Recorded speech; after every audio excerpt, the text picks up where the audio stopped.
നിങ്ങളുടെ മൊബൈൽ ഫോണിന്റെ SIM card E SIM സംവിധാനത്തിലേക്ക് മാറ്റാൻ നിർദ്ദേശിച്ചുകൊണ്ട് കസ്റ്റമർ കെയർ സെന്ററിൽ നിന്ന് ആരെങ്കിലും വിളിച്ചിരുന്നോ? തട്ടിപ്പാകാം, സൂക്ഷിക്കുക. മൊബൈൽ സേവനദാതാക്കളുടെ കസ്റ്റമർ കെയർ സെന്ററിൽ നിന്നെന്ന വ്യാജേന നിങ്ങളെ ബന്ധപ്പെടുന്ന തട്ടിപ്പുകാർ നിലവിലുള്ള സിം കാർഡ് ഇ സിം സംവിധാനത്തിലേക്ക് മാറ്റാൻ നിർദ്ദേശിക്കുന്നു. മൊബൈൽ സേവനദാതാക്കളുടെ ആപ്പിലോ വെബ്സൈറ്റിലോ പ്രവേശിച്ച് 32 അക്ക ID നൽകി ഈ സിം സംവിധാനം ആക്ടിവേറ്റ് ചെയ്യാനാണ് അവർ ആവശ്യപ്പെടുക.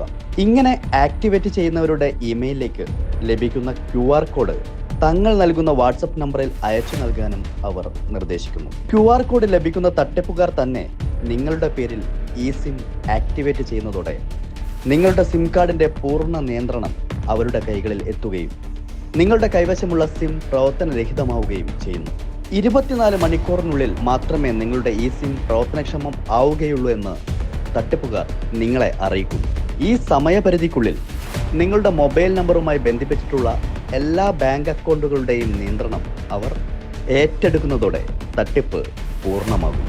കസ്റ്റമർ കെയർ സെന്ററുകളിൽ നിന്ന് എന്ന പേരിൽ ലഭിക്കുന്ന വ്യാജ ഫോൺ കോളുകൾക്കെതിരെ ജാഗ്രത പാലിക്കുക. സേവനദാതാക്കൾ നൽകുന്ന QR കോഡ്, OTP, പാസ്വേഡ് എന്നിവ ആരുമായും പങ്കുവെക്കരുത്. എല്ലാ ഡിജിറ്റൽ അക്കൗണ്ടുകളിലും 2 ഫാക്ടർ വെരിഫിക്കേഷൻ എന്ന സുരക്ഷാ സംവിധാനം വിനിയോഗിക്കുക. ഓൺലൈൻ സാമ്പത്തിക തട്ടിപ്പിന് ഇരയായാൽ എത്രയും വേഗം 1930 എന്ന നമ്പറിൽ വിവരമറിയിക്കണം.